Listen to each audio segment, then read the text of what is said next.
Jadi kalau kita sholat wajib kok masih mampu berdiri, kok dia tidak melaksanakan dengan berdiri, maka sholatnya tidak sah.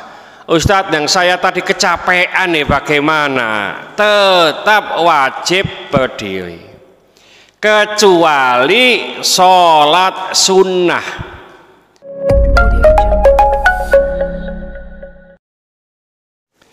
Assalamualaikum warahmatullahi wabarakatuh. Bismillahirrahmanirrahim.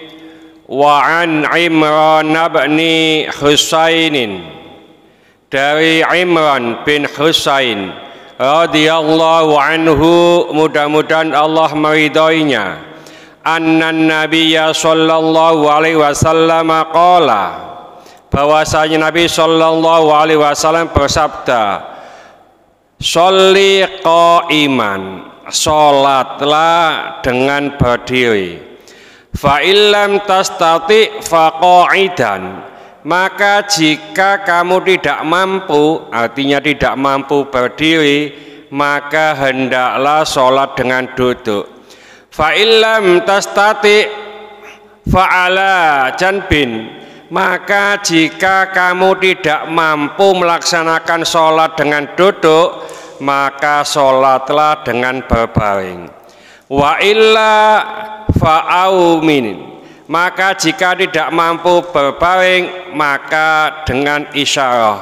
Rawahul Bukhari, diriwayatkan oleh Imam Bukhari. Hadis ini menjelaskan tentang rukhsah, keringanan bagi kita semuanya, bahwasanya kita diperintahkan sholat sambil berdiri. Kalau tidak mampu, sholatnya sambil duduk. Kalau tidak mampu, sholatnya sambil berbaring. Berbaring umpamanya nggak mampu dengan isyarah. Kalau dengan isyarah sudah tidak mampu, ya disolati, Bang. Ya, nggak bisa sholat, ya disolati. Nah, ini bagaimana? Kalau kita setelah bekerja keras, ngapunten ya Pak Yusuf umpamane, mari olahraga, padahal gak tahu olahraga ya, terus pulang sampai di rumah itu jam 5:30 atau jam 5 lebih, sholat maghrib, Pak, capek. Nah, apakah dengan kecapean ini bolehkah sholat dengan duduk? Nah gitu, nanti dipraktekkan ini oleh Pak. Ya, begini, berdiri dalam sholat itu adalah rukun. Jadi orang yang meninggalkan rukun, maka sholatnya tidak sah. Jadi kalau kita sholat wajib kok masih mampu berdiri, kok dia tidak melaksanakan dengan berdiri, maka sholatnya tidak sah. Ustadz, yang saya tadi kecapean nih, bagaimana? Tetap wajib berdiri kecuali sholat sunnah.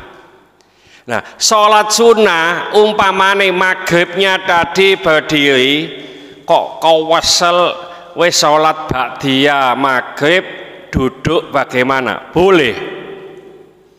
Atau masih sehat, Pak? Ya, umpamanya Pak Edi ini masih sehat, sholat maghrib tadi dengan berdiri, ya. Terus kok wis sholat ba'diyah maghrib sampai duduk wae, padahal masih sehat, masih mampu, masih kuat berdiri. Apakah sholatnya sah? Sah.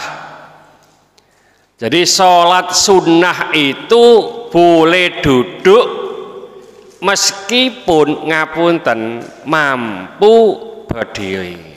Ya, ini yang biasanya hafal-hafal Quran itu, Pak. Ya, nih sholat malam, kan nek ngewadek itu kan nggak kuat, Pak, ya. Jadi saya itu 2 tahun itu ngadek itu paling pol 5 menit sudah nggak kuat Pak, karena di belakang ini ada sawah kecepit. Ya, biasa nih sing kecepit itu enak Pak, tiba sing sawah kecepit itu gak enak ya. Jadi kok kecepit apa lawang itu gak enak, sawah kecepit gak enak. Ini kecepit liane enak itu ya.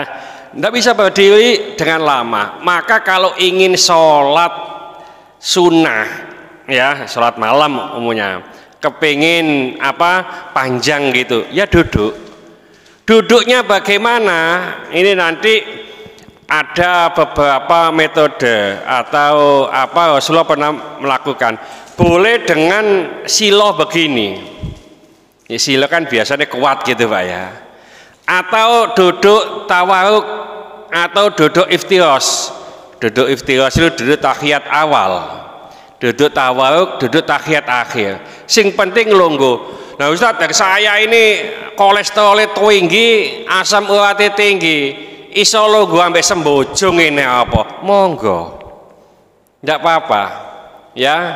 Cuma memang kalau ulama-ulama terdahulu, ulama-ulama sufia itu apa enggan kalau kakinya itu ndelonjol ke arah kiblat ya. Tapi nggak mungkin kan nanti wah ini kaki saya nggak bisa arah kiblat, situ melancong rono, situ melencong rono, ya nggak bisa. Sholat begitu ya juga sulit ya, nggak apa-apa ya. Jadi sekemampuannya, yang penting upayakan sholat Pak ya, sholat sunnah ya sambil duduk. Nah ini kalau sholat wajib itu tidak mampu berdiri, tetap wajib sholat dengan duduk. Kok duduk sudah nggak mampu, ngapunten wis tuwek atau sakit ya, dengan berbaring ya. Berbaring itu begini. Nah kalau nggak bisa telentang ini dengan apa? Dengan isyarat ya, ketip-ketip mungkin begitu. Nah ini kita upayakan ya, kalau jangan sampai tidak sholat. Nah tadi itu umpamanya sholat sunnah males berdiri karena capek, upayakan Pak kita tetap sholat sunnah sambil duduk. Oleh karena itu, karena di fikih itu memperbolehkan sholat sunnah dengan duduk, ngapunten ya, anak saya itu pulang dari pondok liburan ngono ku mari sholat wajib di masjid ya, ngono ku sholat sunnah yang ambek longgo ya, ngono dilihat orang itu sholat kok ambek longgo ya, karena tadi itu kiainya mengatakan boleh ya melok wae. Cuma ya sholat dengan duduk dan berdiri itu utama yang mana?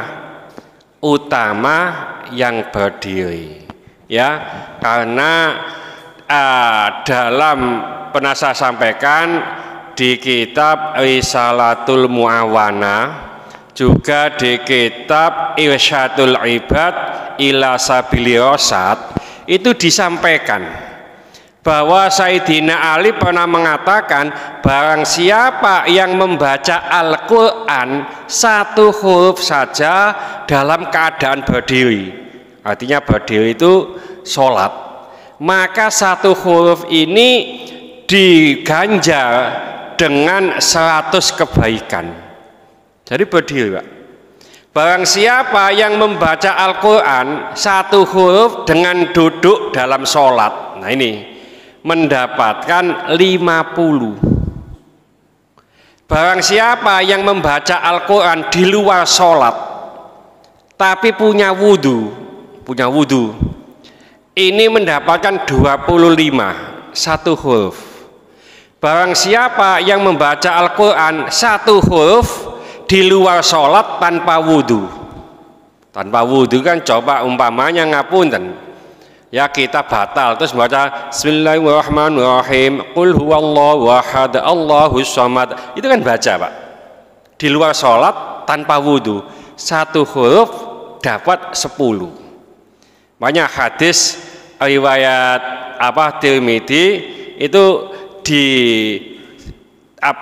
maknai oleh Sayyidina Ali begitu.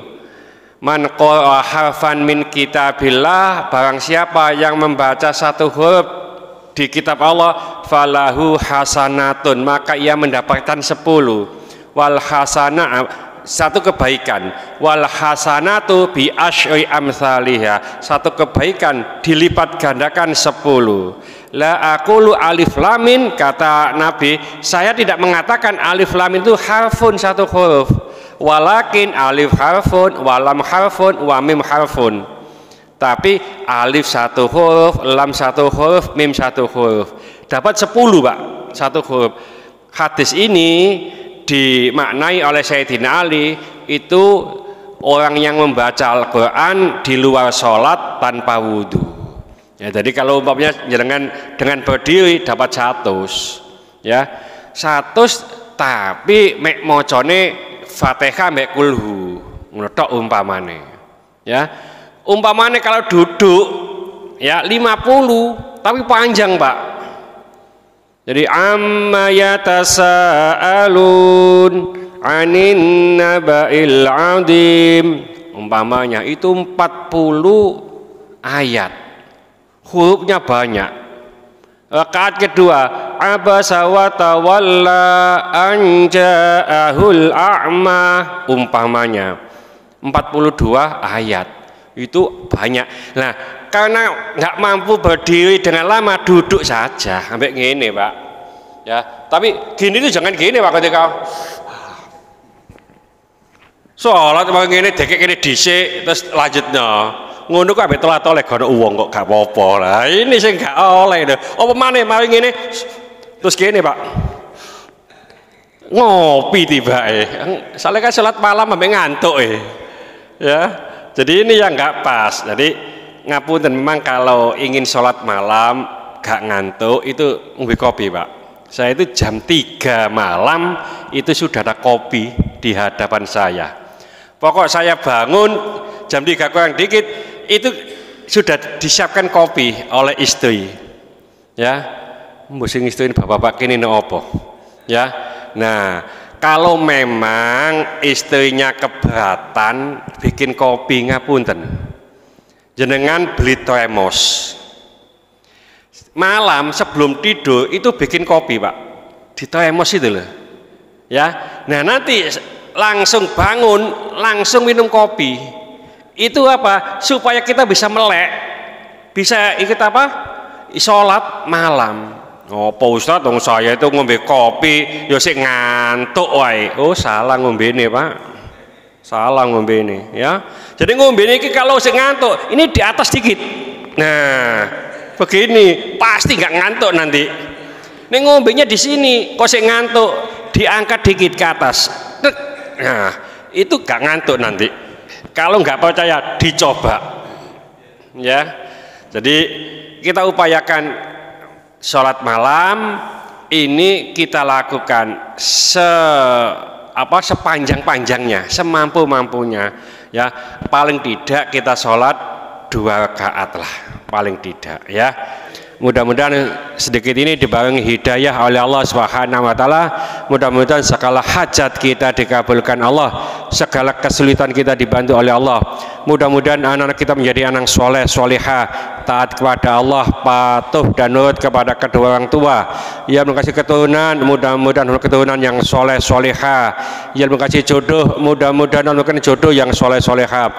Mudah-mudahan di antara kita, keluarga kita, handetolan kita, tetangga-tetangga kita yang saat ini sedang sakit, baik di rumah sakit maupun di kediaman, mudah-mudahan Allah cepat mengangkat penyakitnya, menyembuhkan penyakitnya, dan mudah-mudahan Allah memberikan kesabaran kepada yang sakit, dan dengan kesabaran ini mudah-mudahan Allah mengangkat seluruh dosa-dosanya, dan mudah-mudahan Allah mengampuni dosa-dosanya orang yang mendolimi kita. Al-Fatihah. Bismillahirrahmanirrahim. Wal asri innal insana lafi khusrin illa alladziina amanu wa 'amilus solihati wa tawassaw bil haqqi wa tawassaw bis sabr. Subhanaka wa bihamdika asyhadu an la ilaha illa anta astaghfiruka wa atubu ilaik. Wassalamualaikum warahmatullahi wabarakatuh.